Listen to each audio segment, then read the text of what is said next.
Hi friends, hope you're all doing well and it's really nice to have you back. Today's intro is for my first day of week 2 on Ozempic, making it a total of 8 days. So day 8, but first day of week 2 on Ozempic. And I'm just doing some garden work, and I have some really nice light, and my hibiscus flowers have opened up. I have some white ones here and some pretty purple ones here, and I thought this would be the perfect time to film before they close up for the night. And yeah, I just wanted to do a little intro for today. Today was weigh-in day, so you'll see in the vlog my weigh-in, my results from week 1, and also a little vlog snippet, a little snippet of me taking my second dose. And yeah, I'll let you know in the vlog how I've been feeling after my second dose. But let's start with something different today. I've been doing my sage cleansing smoke and I've been doing evergreen, but today I'm really feeling like I need some strength, so I'm going to burn one of my favorites incense ever, and that is dragon's blood. This is my go-to, always, my first choice always. So if you're looking to burn some incense and you're not sure which one to try, I highly recommend trying dragon's blood. So let's light this.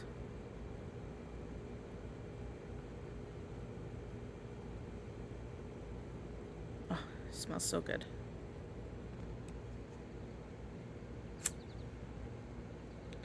Making sure it's nice and lit. Okay. Let's take 3 deep grounding breaths.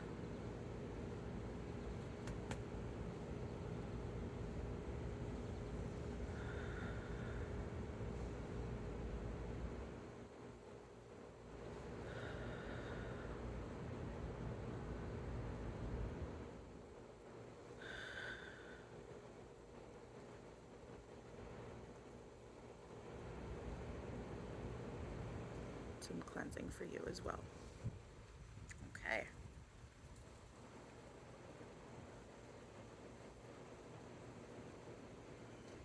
Hope you're all doing well and that you're having nice weather wherever you are, wherever you're watching from.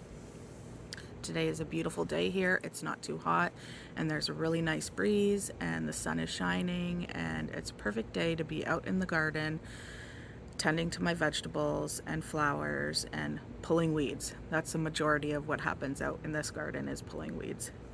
It's really a full-time job. So let's get into a quote from the Be Your Best Self book. Let's see, what do we choose today? Okay, like always, I'll put it here and you can pause it and have a read. All right, let's have a look. Sorry about that. Okay. If you were given a finite window of time to achieve something, what would you choose to do?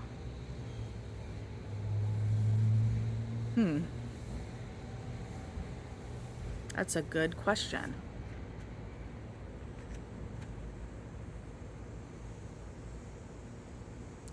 I think the first thing I would choose to do, if I was given the opportunity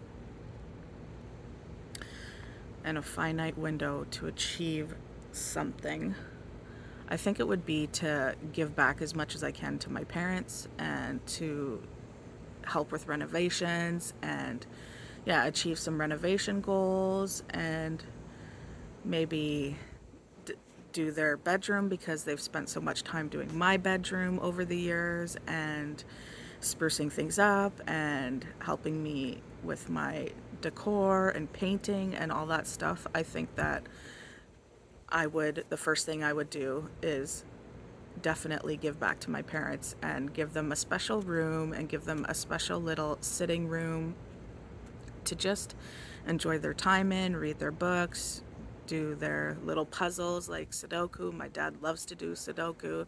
My mom loves my mom's Irish, and she loves her little British books and her little tea time magazine. So I think I would set up I'd do their bedroom up really nice, and I would set up a nice sitting area, which is right now being used for storage, but I would set it up so they could read, have a nice tea, like everything, because in an Irish household, my dad's family comes from Ireland as well as Scotland. So I think that tea, or not, I know that tea in our house is a big thing. So this is like, you drink it like 5 times a day, 6 times a day. So yeah, I would definitely set up a little sitting area for them and just help them out around the house, and really give back to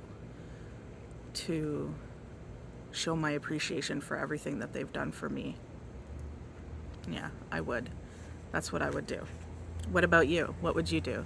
You can tell me in the comments, or even just say it inside your head. Just kind of a little question to give yourself, and maybe it'll give you that push to try and achieve that. Let's get into the quote by Madam C.J. Walker. Don't sit down and wait for the opportunities to come. Get up and make them. Well, that's kind of, again, every time I read a quote from this book, I can really pertain it to like my journey and what's happening now.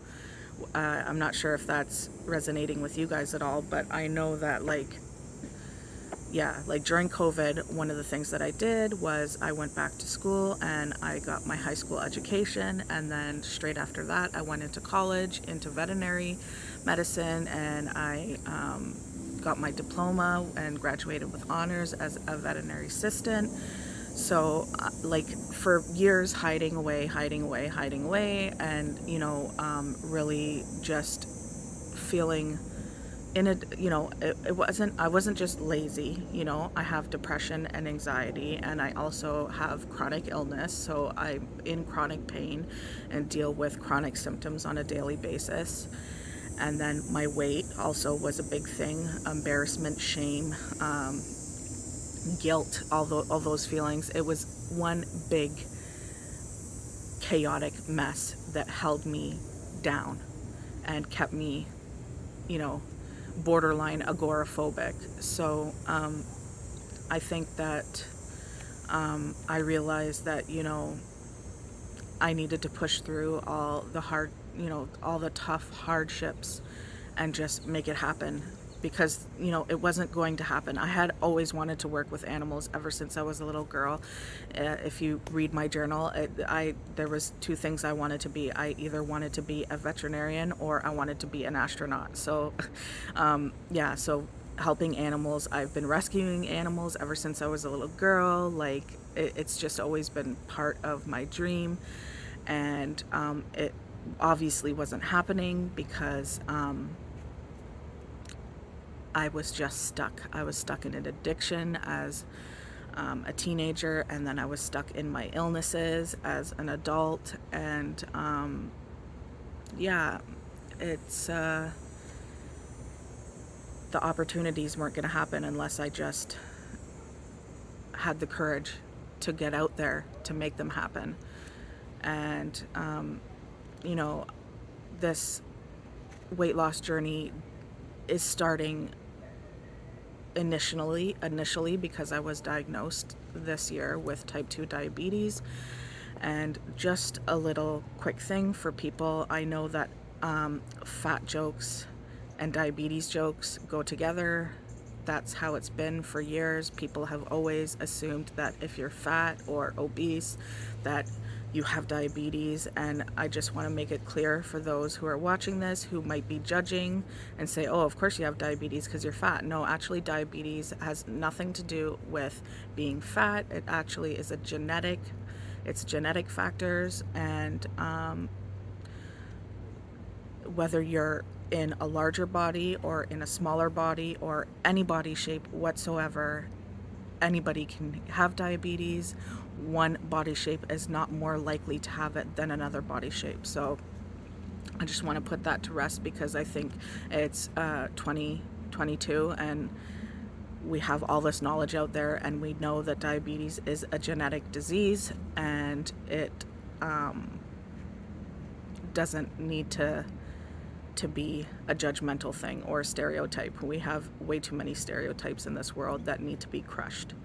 But yes, I was diagnosed with type 2 diabetes this year in March, and it was something that I kind of knew was coming because I did have some genetic testing done as I'm adopted, and I didn't have any medical history, and my doctor recommended that I do this genetic testing to figure out what I should be aware of and the possibilities medically for my future. And one of them was that I was more than likely, due to genetic reasons, to be diagnosed with type 2 diabetes from the ages 35 and up. And I'm 35 this year, so it kind of happened exactly as they said. So that's kind of the opportunity of this whole weight loss journey presented itself, because it started with getting on diabetic medication, and then I found out about Ozempic, which is a diabetic medication. So it's helping me both with weight loss and my diabetes. So yeah, I think that I was the one that seeked out Ozempic from my doctor, and then she suggested, yes, it's a good idea. So yeah, it's funny, opportunities can arise for many reasons, but if you're not actively trying to find out these things, or actively searching, or actively putting yourself in a situation where these opportunities can happen, then you're going to be, it's not going to be a fun time. You'll be stuck in a slump like me for 15 years, and I know that mental health plays a big role, because that has been a big role for me. So I really hope that if you're struggling with mental health or chronic illness, or confidence, self-esteem, all those things, I really, really hope that you can seek the healing that you deserve, so that you can actively put yourself out there, so these opportunities can come into your life. So I'm manifesting that if any of you are struggling at all with anything, whether it be physically or mentally, on a soul level, I'm manifesting that you find healing, and I'm sending healing energy to you all. So sorry, I did ramble on a little bit there, but these little quotes, they get me thinking, and that's kind of what they're meant to do, and I hope they get you thinking too. So I hope you like this little intro, and let's get into the vlog. All right, let's weigh in.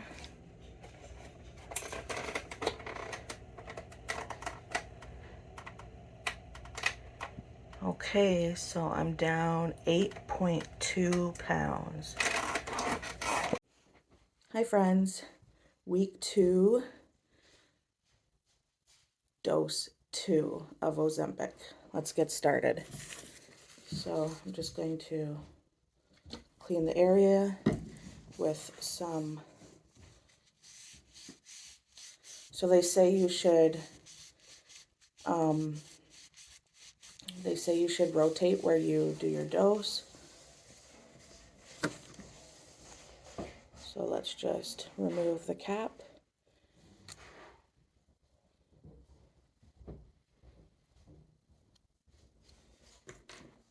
Remove the second cap. Make sure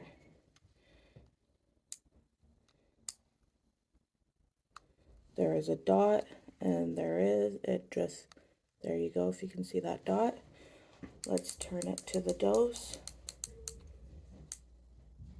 There we go, 0.25.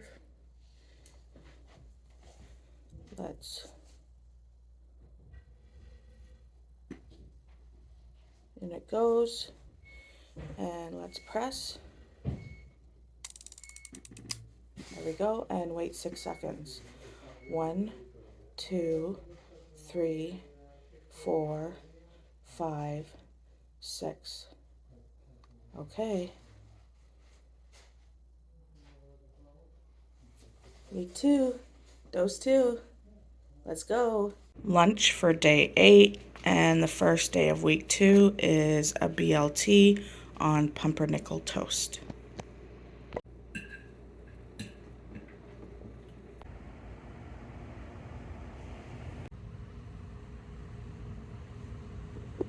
This carrot is doing awesome. Cucumbers are coming in, and I'm so excited. Time to harvest some cherry tomatoes.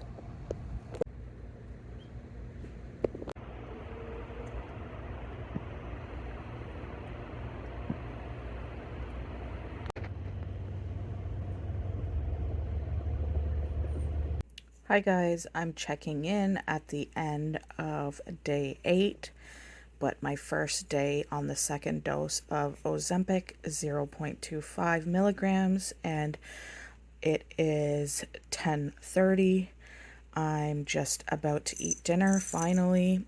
I had one plum in between lunch and dinner, but most of my stomach was kind of feeling upset most of the day, so I wasn't feeling too hungry. I'm feeling hungry now. This is a quarter chicken breast, some roasted asparagus, and some sweet potato fries. And I made this garlic mayo.